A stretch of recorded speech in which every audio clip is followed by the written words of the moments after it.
which is Professor Roianne West, who is a descendant from the Kaldekanga and Jakundi peoples of Queensland and is a distinguished academic leader in higher education, renowned for her profound contributions to Indigenous health and education.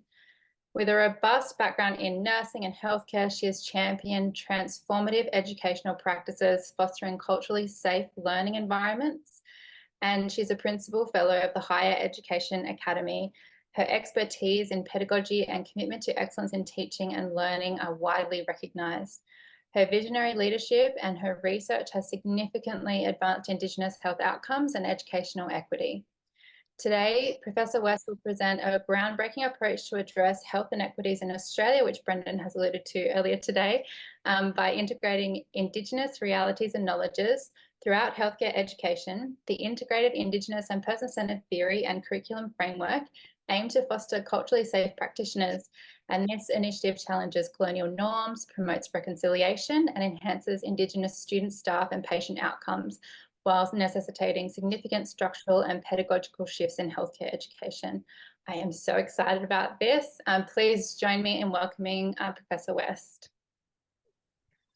You always get a bit nervous, one, listening to your own bio, second, when people say I'm really excited, because you think, oh God, I hope this isn't going to be a letdown. So thank you, Kelly, for the introduction. Lovely to be here today, everybody, and to be a part of this community. I joined University of Sydney in July of last year, so it's been a whirlwind 7 months. To say that it's been a whirlwind 7 months working with Professor Brendan McCormick is a bit of an understatement. And even though I'm presenting the Indigenous aspects of the integration of both the theory and the framework, the enhancement of Brendan's work, I do have to acknowledge the work of this work is not possible without having both Indigenous and non-Indigenous leadership sitting at the table and having those really tough conversations about navigating the cultural interface, which unfortunately in the history of nursing and health professional education, we are only just at this point where we're having these robust conversations. So to hear Brendan this morning and him and Tanya have reflections saying, you know, should we just give it all up? It was making me shiver, because we're only able to do the work that we do because of your sustainability and your endurance in keeping this going, Brendan, and that's what brings the rigour and allows us to be able to come in at this stage of the journey to work out how we do this better for people that are underrepresented, overrepresented within the healthcare system. And in the context of my work, the provocation, and Brendan's alluded to this, I said to Brendan, if person-centeredness is the holy grail of, nursing, of healthcare, of workforce, of education, why are there so many inequities in healthcare and inequities that we know that are driven, unfortunately, by racist attitudes? So we really started with, as two, senior academics, having really robust conversations.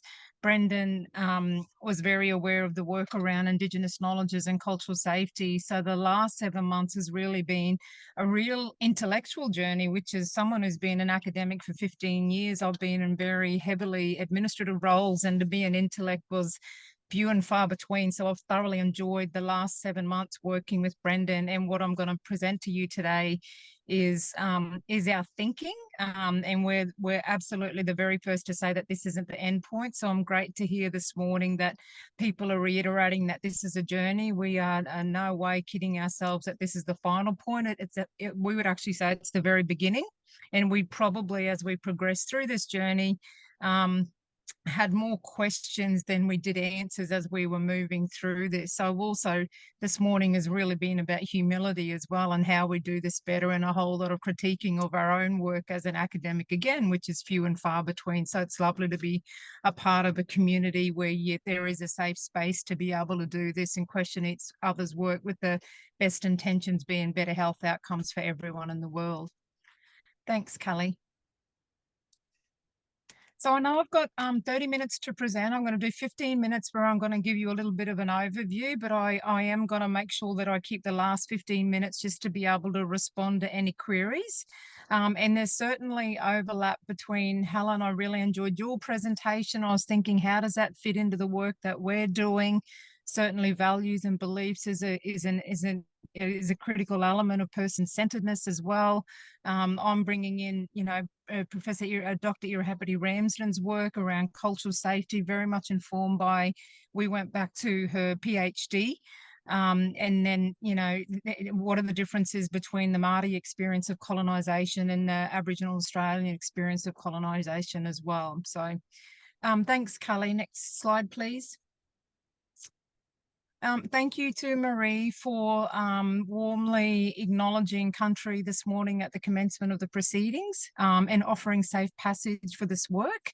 Very important for all of us, but in the context of the work that I'm about to present, we always acknowledge that tenure in Brendan's work goes back 30 years, very rigorous, multiple levels of research, theory, phenomenal piece of work. But we also acknowledge that Aboriginal and Torres Strait Islander people are the oldest living culture in the world.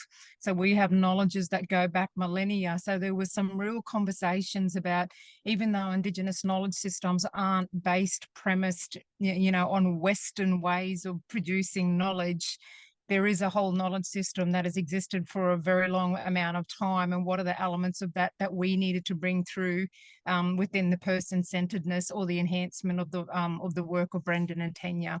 So thank you, Marie, for that this morning. Thanks, Kelly.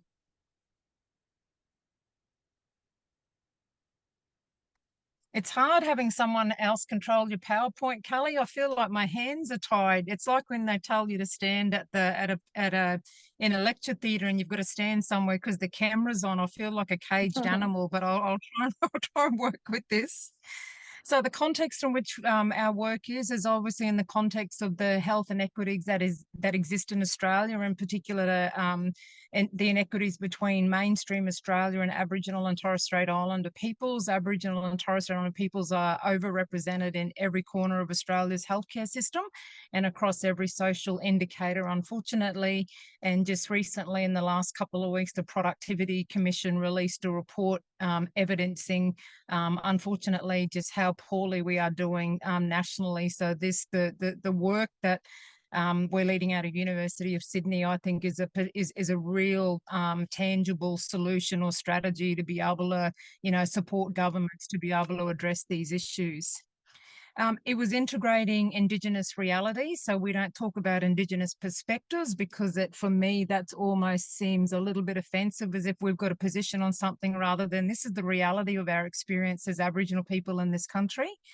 It attempts to privilege Indigenous knowledge systems, so the way in which we know things, not necessarily out of a textbook, the way in which we exist, and the way in which we are knowing, being and doing, and the way in which we actually do things as well. And it's all privileging both pre-colonisation knowledge system, but also post-colonisation contemporary knowledge systems as well, and challenging some of the assumptions about what an Indigenous knowledge system is, and that unfortunately they no longer exist where they absolutely do. So how do we make that explicit within our work? So in 7 months, this is probably the most intellectual work I've done in my 15-year career. I said at the beginning, we somehow managed to produce an integrated Indigenous person-centered theory, which is an enhancement of Tanya and Brendan's work. And then from that theory, we developed an integrated Indigenous person-centered curriculum framework.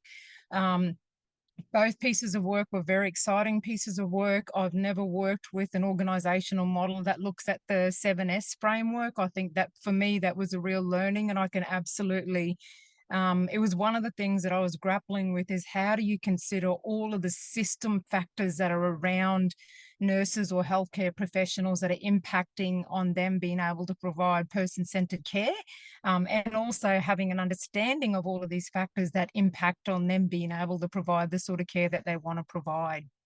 So ultimately, at the end of this, we want health practitioners who are able to provide culturally safe care.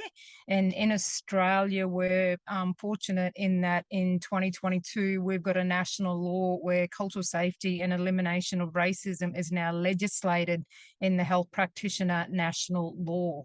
So that might not be the case in other countries. From what I understand, Australia is one of the first.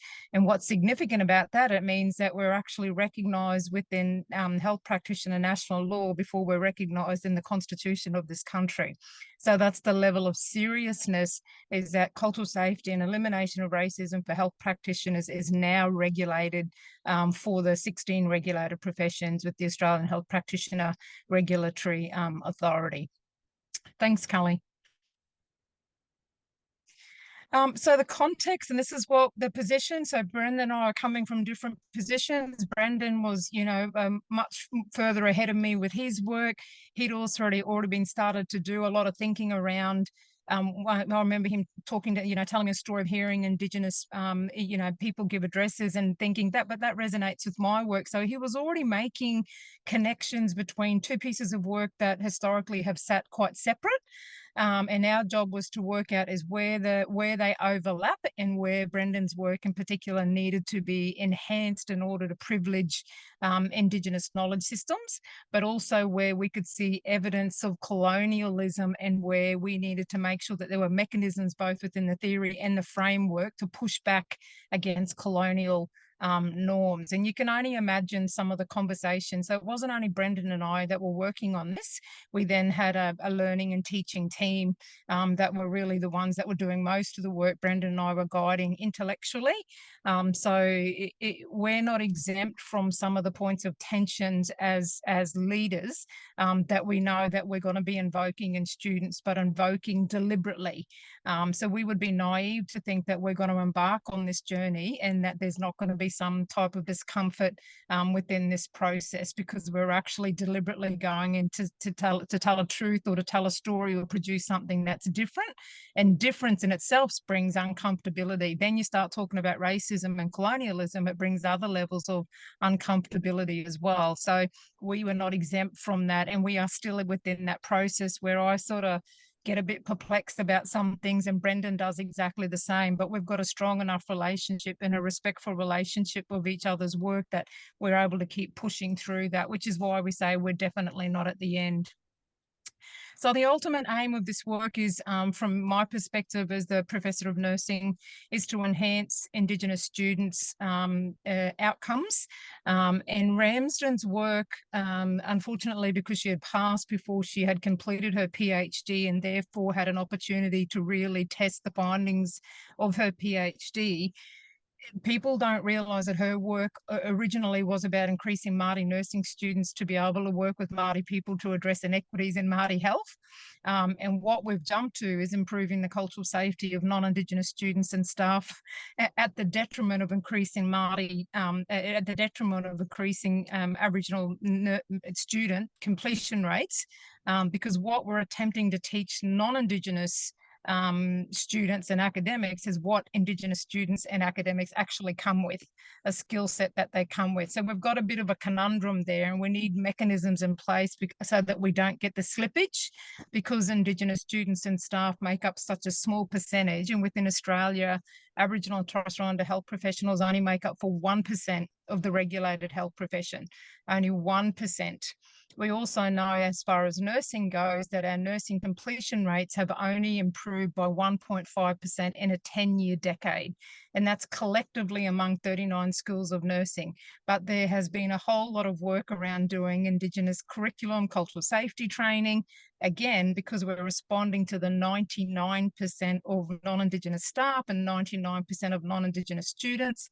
But unfortunately, it's been at the detriment of any gains in increasing Aboriginal students and Aboriginal academics, which are critical to this agenda. Otherwise, you get the lopsided effect that we've actually got here. Thanks, Kelly. So I can't present on this work without acknowledging Dr. Irahapati Ramsden. Her work was trailblazing. Even now, when you talk about cultural safety, I hear people talking about it without referencing her work. It makes me very uncomfortable. You absolutely should not be doing any work in cultural safety without reading her PhD, and particularly the journey that her family and her community went on, because that's part of the story of cultural safety. And we, to say that there has been slippage because she had passed before having the opportunity to be able to sort of guide this work it's been picked up. So she developed the cultural safety work as an educational pedagogical framework for nursing education.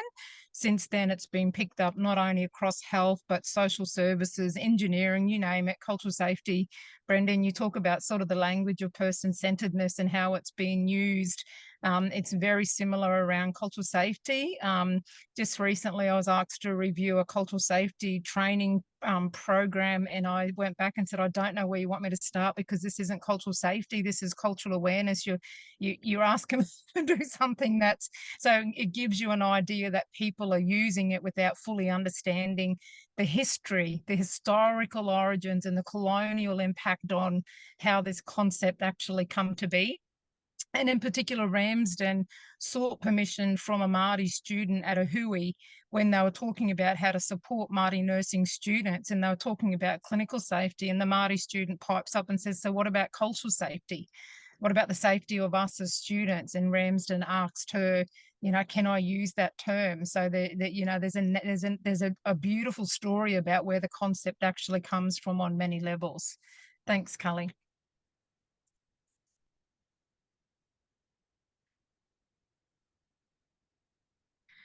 So I want to acknowledge again Brendan's work. It's a phenomenal piece of work. It's a rigorous piece of work. When I first met Brendan, and he had said, and this was before I signed the contract, he said, we're embarking on writing a new curriculum and this is my idea. Would really love your input. And I said, yeah, fantastic. That's exciting. I didn't quite realize the magnitude of work, because there's no stone unturned in this work. It's a very rigorous piece of work, even though done in a short amount of time. But the provocation again is, if this is so good, then Brendan, if you've got 30 years, why is there such inequities within, within Aboriginal and Torres Strait Islander health within the country? So that's really the lens that we went in, is what are the bits that are missing from the current theory and framework that need to be included? And what are the bits, because the other thing I realized is that I knew it from a very superficial level. So Brendan was able to guide me then to, descriptors that, where I was looking at the top layer and maybe the second and third layer of the theory, is that he was able to guide me in that the descriptor, which might be a little bit more tucked away, absolutely did have what I thought needed to be necessary to go in this. And then we would have a conversation about how explicit that needed to be in the model, because Brendan also talked about then, why do we have the slippage? Because we don't have a lot of unfortunately, nursing, midwifery, health professions, for many, many reasons, people or academics that are intellectualizing about this are few and far between.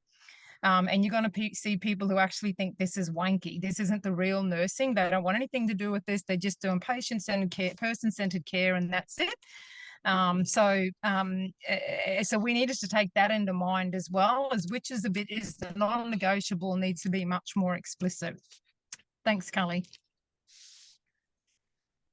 So the person-centered practice framework and the cultural safety framework have distinct focuses. So Brendan was broadly about all human beings, which is fantastic. And Ramsden's work was very much about Māori people. So we had to take both of those into consideration. And again, it was a perplexing, because Brendan's work's about humanity, human-centeredness, person-centeredness. It was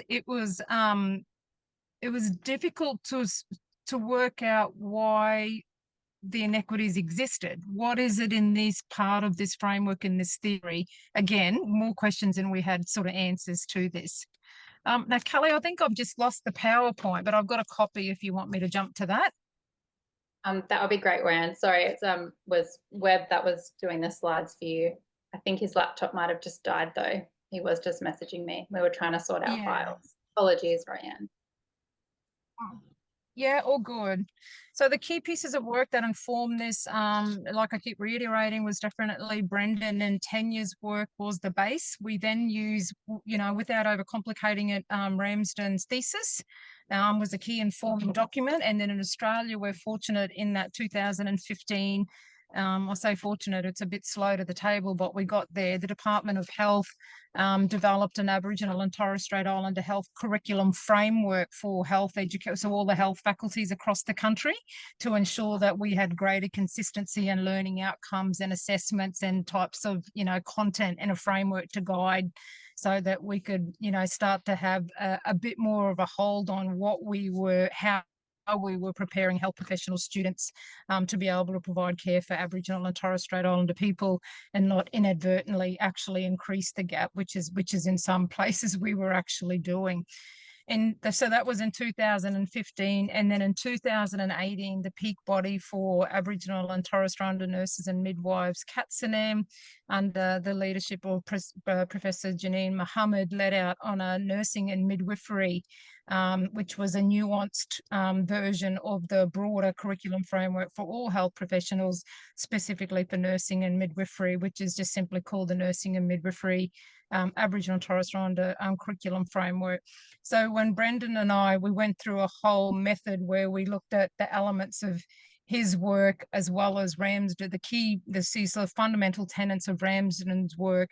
And because Ramsden's work was a little bit later, we then went to the 2015 curriculum framework and then the 2018 nursing and midwifery framework.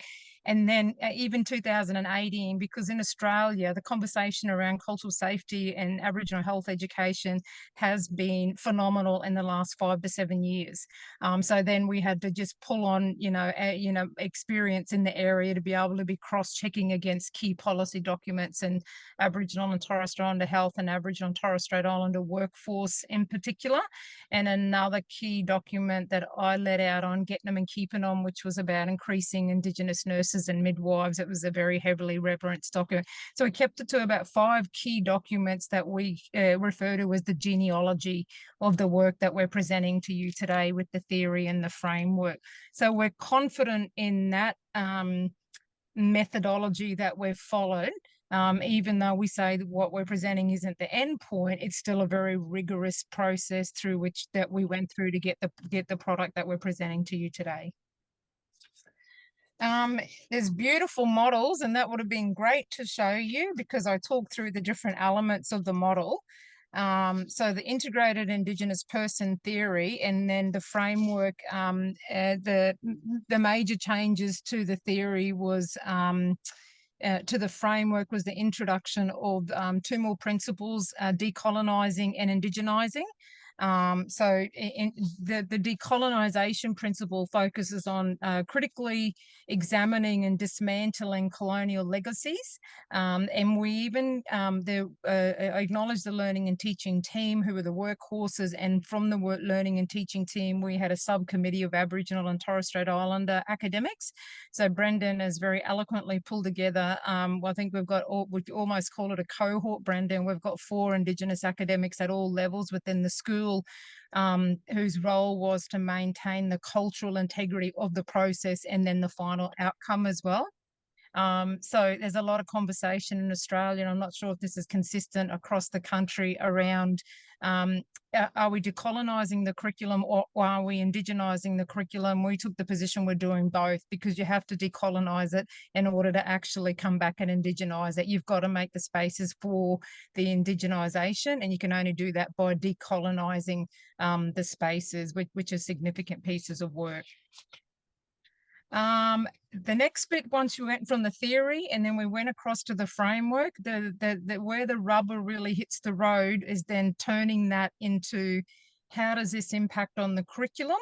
How do these elements, the framework, connect to the theory? And then what are the strategies that enable and privilege those?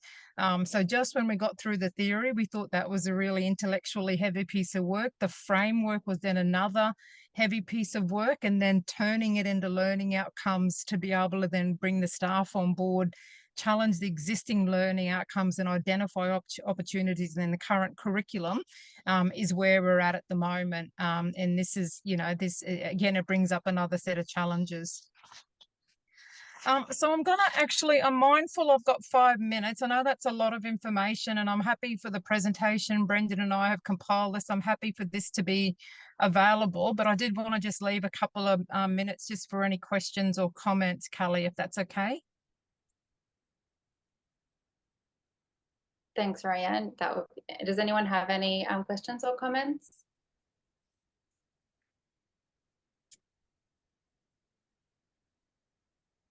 Priya. Thank you so much, Roianne. I've been a bit of a fan of yours for a little while, watching you through CatsNab. So thank you so much for presenting that work. I've been really excited to hear it. And I like the way that you talked about decolonise and indigenize. And I'm just wondering, in nursing curriculum, and I know you've got the leadership at Sydney to drive this, but sitting both in the Indigenous space and the person-centred space are both spaces that I feel in a lot of nursing schools, and I know that you've experienced a lot of nursing schools, are words that are used, but they're not really enacted. And as academics and health professionals, we feel very frustrated in those spaces. So I'm just wondering, outside of Sydney, where it's kind of being really embraced, how do you see this infiltrating more broadly if we do really want to attract and keep Aboriginal and Torres Strait Islander nurses and medical help? So I've now moved into medicine, and it's the same kind of issue for me. How do we create curriculum that keeps them safe and whilst challenging others? How can this be kind of viewed more broadly from a health professional perspective? Yeah, beautiful, Marie. I think there's, if you asked me this a couple of years ago, for me, I would have said, well, it's obvious, but it's clearly not as obvious, or we would have done it. But I think our only way to do this is through an evidence base. We've been, my mum's been an Aboriginal health worker for 45 years, and I talk to her about the work I do about curriculum, and I get this silence, and I say, what, Mum? And she says, Bub, I was doing that 50 years ago. So the Aboriginal health education started in about the late 1970s, early 1980s. What we have never done in that 5-year period is measure the impact of this training and education. So we do evaluations that looks at the air conditioner and the catering, but we never actually measure the impact of the education or have a quality improvement process around it, not only for the academics, but also for the students as well. My very, very clear solutions is accreditation. ANMAC needs to be at the table for this. We need to be producing the evidence so that the standards can better guide academics. And that was certainly a major recommendation out of this piece of work to Brendan, is we can't embark on this until we have a targeted professional development program for the academics that are going to be taking the lead and teaching this, because it won't just be one discrete subject out of 24. It's going to be embedded across all 24, and to maintain the integrity, you've got to have a professional development program ahead of, running alongside of, and then behind of, and then a research and evaluation framework that's informing the improvement of this, that sits alongside Brendan's work. I absolutely agree with those comments. We developed a cultural safety tool that you had a look at when you were the chair of CatsNab, looking at using the learning outcomes of the CatsNab framework at Wollongong Uni. And it's quite interesting that people perceive they're very culturally safe until they have an intervention and realise how they're not very culturally safe. And it's we've seen it in the vote, it's a widely held perception within Australia that people are very culturally safe. And so that's another really interesting aspect of this work, and thinking about how you do that in a meaningful way with staff in what can be a very uncomfortable space. Yeah, and certainly one of my other learnings from this, Marie, is that the Aboriginal health agenda has been completely devoid of educational pedagogy and educational frameworks. So if we embark on this, of which you are, you've got to understand transformative learning, you've got to understand Bowler's, discomfort pedagogy. And unfortunately, from what I know of the lay of the land, is we are not bringing that. It's probably much the same like nursing. We're bringing practitioners in to become educators, So you get a little bit of slippage because they're good practitioners, but they might not necessarily be, you know, good educators. And that's the same for Aboriginal health. We bring in Aboriginal health professionals, but then you've got three things going on here. You've got Aboriginal health, you've got Aboriginal education, and then you've got Aboriginal research that you're trying to bring all three together. Unfortunately, most people are still down at the Aboriginal education, where University of Sydney is with this work, I would say decades ahead of where the rest of the country is. Thank you so much. Brendan, did you want to say something? Yeah, firstly, I just wanted to apologize about the slides. Sorry, Roianne. I've just been messaging Webb. He's trying to get set up in another room. Laptop died. Just great timing.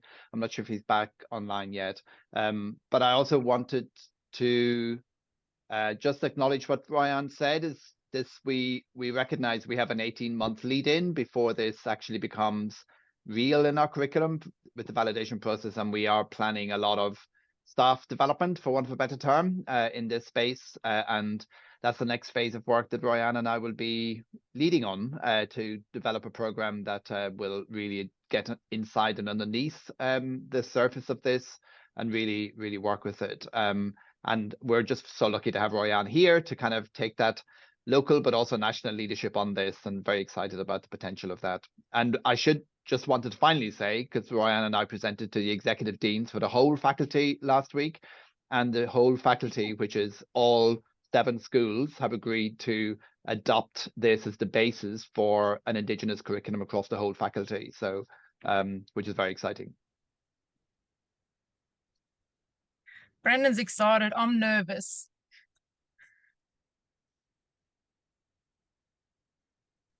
Roianne, can I ask one more question while they're waiting for the, just thinking about the cultural burden of students and staff, has that been factored into this? So it's a very heavy, I've just come out of 2 weeks of very heavy teaching around, you know, stolen generation, history, lots of different stuff.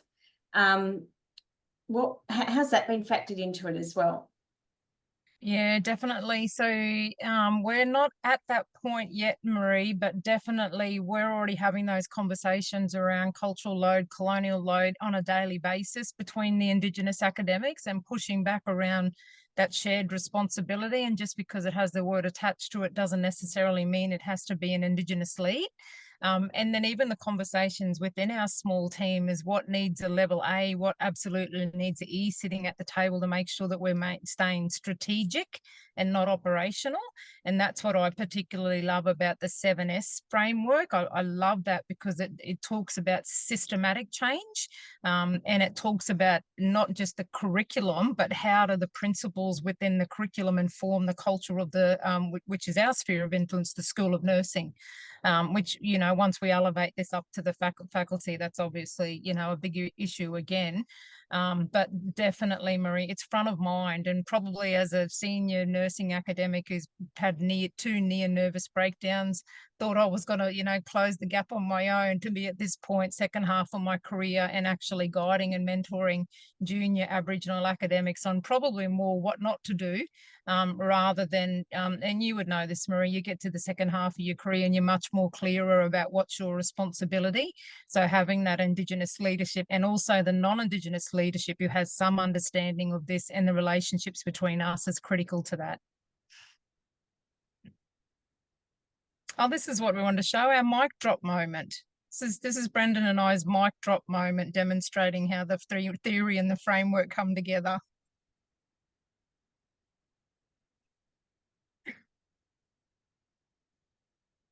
And here it is again.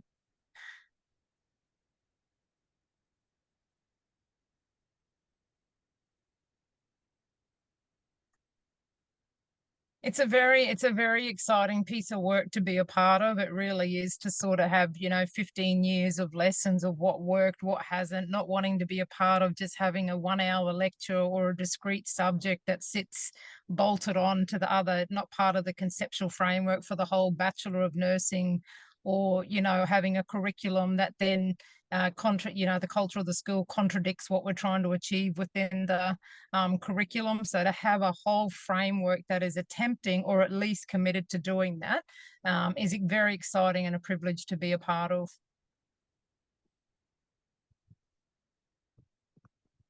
That was a good mic drop, Roianne. That's beautiful. Helen, do you have a quick question before we say goodbye to Roianne? It wasn't really a question, more of just a compliment, really. It's a very important piece of work. Delighted that you're using El Habadi's work. El Habadi studied here in Victoria University, did her PhD here, and so many of her ancestors are still working here in the faculty, and her Wahine are still here. And it's a really important piece of work, and so I commend you for taking the step. I can understand and appreciate the nervousness that comes alongside that, but you have good allies around you, so just keep taking one step at a time, and that's what it takes to change the world. So well done. Thank you.